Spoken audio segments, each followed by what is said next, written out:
Dan Proft on AM 560. The Answer.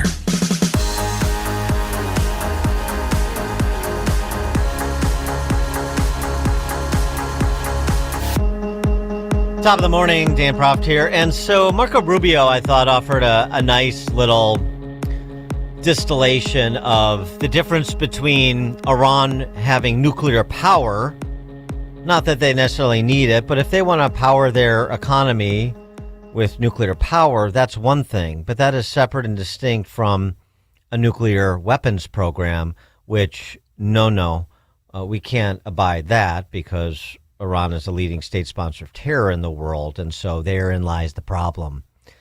Here's the explanation. I mean, just because I think sometimes people get confused about no nukes, meaning nuclear weaponization, not nuclear power, and it's pretty easy to distinguish between the two.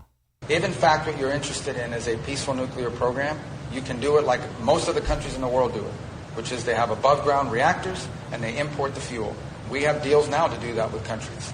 If what they really wanted was energy from, they could do small modular reactors, which is something that's quite affordable and achievable for a lot of countries. But when you say we want to enrich, and we want to enrich deep underground, and you have a history in the past of enriching to 20 and even 60%, plus you're building missiles that could potentially carry warheads, that doesn't sound to me like someone who's a country that's not interested in building weapons. So it's not just the rhetorical, it's the actions that back the rhetoric, which we simply haven't seen. So you're looking for a commitment to zero enrichment? Well, they don't need to enrich in order to have nuclear energy. They don't need nuclear energy, by the way. They have plenty of natural gas. But if they wanted nuclear energy, they could have it the way other countries have it. The fact that they refuse to get it that way, the fact that they insist not just on enrichment, but on enrichment in locations located inside of mountains is, I think you would have to lack common sense to not know what that means or what that could mean. Democrats came away from the Group of Eight meeting kind of sounding alarmed by what they heard and saying that... Yeah, so that's just on that score. The other thing that's happening is, though the Trump administration has deployed the metaphorical big stick to the region, they are still speaking softly about war. J.D. Vance telling the Washington Post, the idea that we're going to be in a Middle Eastern war for years with no end in sight, there's no chance that will happen. We will ensure Iran isn't going to get a nuclear weapon, but we can solve that problem diplomatically. It really depends on what the Iranians do and what they say. And coming out of the talks in Geneva was a message from the mediator saying that there was significant progress, that the two sides plan to resume negotiations soon after consultations in their respective capitals, and that technical level discussions would take place next week in Vienna. So if that's on the level, then maybe that 15-day clock that Trump put the mullahs on a few days ago would be extended. And if it's not on the level, you may see a strike before Vienna happens. We'll see. But to give more expert perspective on that, we are pleased to be joined by Katherine Thompson. She is a senior fellow in defense and foreign policy studies at the CATO Institute, formerly national security advisor to Utah Senator Mike Lee and foreign policy advisor to Missouri Senator Josh Hawley. Katherine Thompson, thanks for joining us. Appreciate it. Thanks for having me. Pleasure to be here.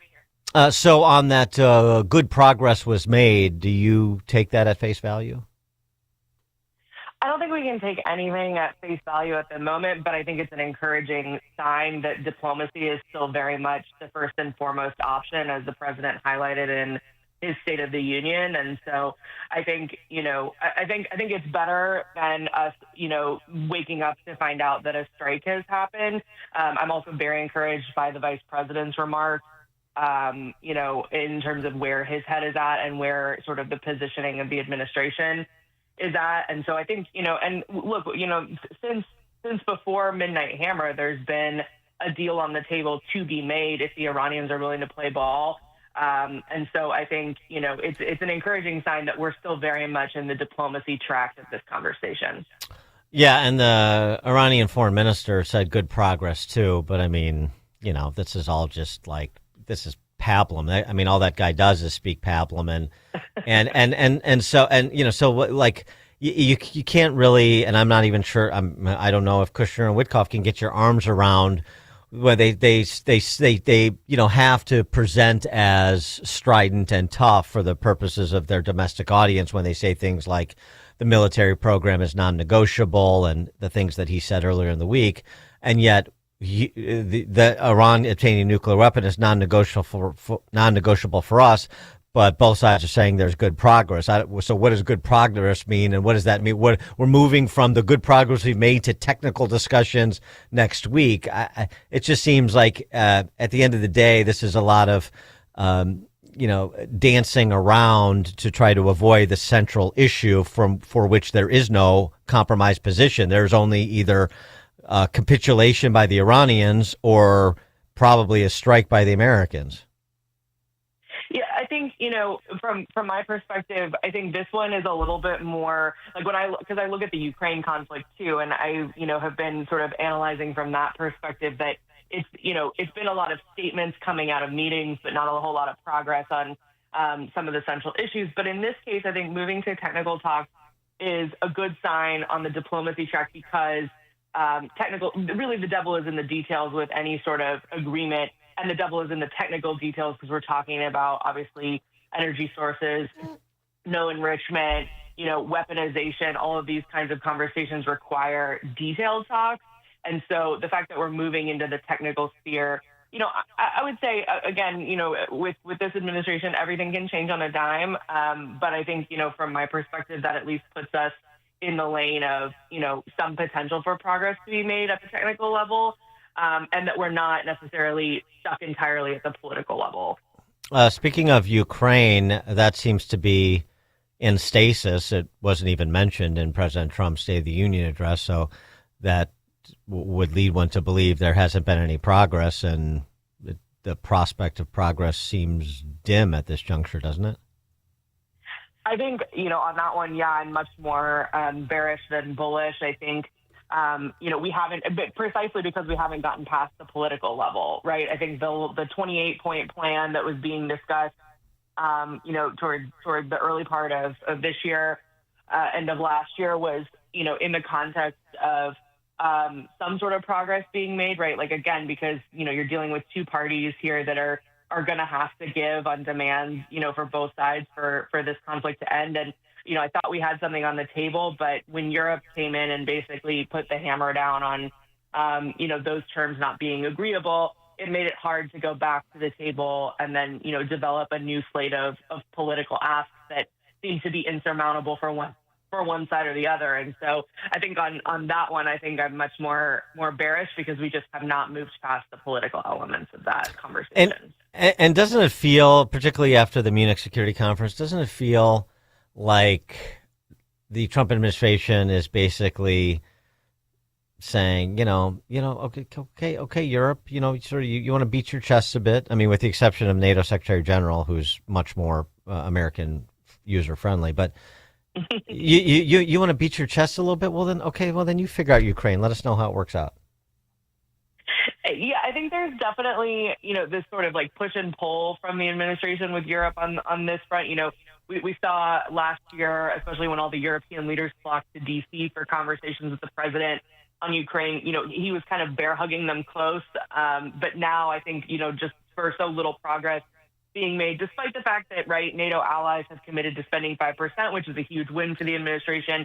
It's also a huge win that any further arming of Ukraine is going to be paid for by the Europeans. But, they don't seem to want to move the ball on a peaceful end to this conflict, which is really how it's going to end. And I think that the message that they haven't internalized is really that if you guys are going to be the ones that continue to arm Ukraine and don't work toward a peaceful solution, you're going to be in this conflict for a really, really long time. And the chips on the board are not in the favor of the Europeans long term on getting a win out of this conflict. Mm-hmm. Much less Ukraine's George Washington there is going to have the walls inevitably continue to close in on him, and he must realize that at this point. Yeah, I think that's a good analogy. So we've got another potential problem with another nuclear power not named Russia or China. Bit of a contretemps there between Pakistan and Afghanistan. Pakistan, a nuclear power. Sometimes people forget, but they are. And, of course, Afghanistan, lorded over by the Taliban. That war that seems to be picking up in intensity, how concerned should we be about that situation? Yeah, I think anytime that a nuclear power is on the table in terms of the conversation, I think we have to be vigilant. But I think I think from our perspective, right, like for U.S. interests in the region, I think the focus is obviously first and foremost on the Iran discussion. But I think this is exactly why you have a defense strategy that from the Trump administration's perspective puts core national interests first and puts prioritization on allies in the region being able to take on more of the security burden. So when situations like this, come about, I mean, it's not always the U.S. problem to solve, but the U.S. has to pay attention. It has to be aware. But if our allies in the region are equipped, then they sort of assume more of their responsibility on security burden sharing. And so I think, from my perspective, right, it's not a core national interest that's going to take priority, from a defense strategy perspective, but is it something that, the administration is going to monitor and, step in if necessary? I would say, possibly. Back in our hemisphere, one more I wanted to get your perspective on this boat shooting by the Cubans. The Cuban embassy in the United States, 8 individuals allegedly involved in the shooting incident that occurred. The Cuban authorities claim assault rifles, handguns, IEDs, body armor, telescopic sights, camouflage uniforms, all seized from the boat that they interdicted and shot up. And they're alleging the group planned to carry out terrorist attacks inside of Cuba. Now, of course, the Secretary of State, Marco Rubio, has said we'll independently verify that because, we can't exactly trust that regime. But there hasn't been any more pronouncements from the administration about whether or not the Cubans are representing this accurately or not. And this against the backdrop of a Cuban regime that after the Maduro operation is certainly less stable than it was before. And I think the Trump administration wants to make less stable still. So how do you sort that out? Yeah, I think the Western Hemisphere is one area where the administration has a lot of really good and strong talking points and somewhat a strong vision of this idea of reasserting U.S. hegemony, over the region, because it is our backyard. And right, like if the Chinese are going to have regional hegemony over the Indo-Pacific, why would we as a great power in competition not attempt to do the same in our own hemisphere? I understand the logic behind that, but I think the challenge is, how far do we go and what do we care about most? What are the core national interests we're trying to thwart in the region? And that's where this idea of taking out, Maduro, who obviously, no love lost for losing him. But the question is, are we going to do the same type of thing in Cuba? And, if so, what is the core national interest at stake, for the United States?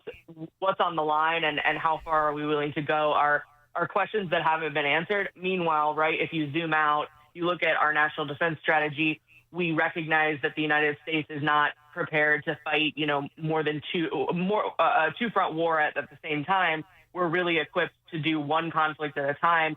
So the priority in our other theaters has to be deterrence. The question is, again, how far are we willing to go in terms of using military power in the region to achieve our objectives, and what are the core national interests at stake? I think this is the area that if I was the Trump administration, I would be thinking about, and I would be heavily articulating over the next year, particularly as we're staring down the barrel of a potential conflict in the Middle East or resumed confrontation in the Middle East. We've got a war not ended in Ukraine, and then we've always got the problem of China looming. So this is a real defense strategy question that I think needs to be answered, given that the Western Hemisphere is, our number one priority. Well, and if it's not what the Cubans are representing, if it's something else, the boat was registered in Florida. If it was, I don't know, some sort of Cuban rescue operation for people trying to get off that island and get to the United States, or something else was going on other than what the Cubans are representing as thwarting a terrorist attack that is averse to our interests, I mean, that's the sort of incident that can deflect attention, and maybe that would be in the interests of, I don't know, the Venezuelans or the Iranians to deflect America's attention away from those places for, however so much that they are able to. That these are strategic allies, if you will. So you can't take anything they're doing at face value. Certainly not until you independently confirm them. So you're just trying to sort of plot out the possibilities and game out what the response would be if, again, the Cubans are saying something that turns out to be false. Yeah, I mean, it's certainly something that has to be evaluated. And I think the Secretary's comments about, independent verification is the right play right now, just so that, it doesn't become an unnecessary trigger one way or the other. Yeah. No, that's fair. Katherine Thompson, Senior Fellow in Defense and Foreign Policy Studies at CATO, former National Security Advisor to Utah Senator Mike Lee, and Foreign Policy Advisor to Missouri Senator Josh Hawley. Katherine, thanks so much for joining us. Appreciate it. Thank you. Have a good one. You too. And she joins us on Chicago's Morning Answer. There's only one radio show in Chicago talking about today's biggest stories and telling you what they really mean. That show is this one, Chicago's Morning Answer on AM 560, The Answer. Business owners, now's the time for your business to make the move to a locally owned business bank. Hi, Mike.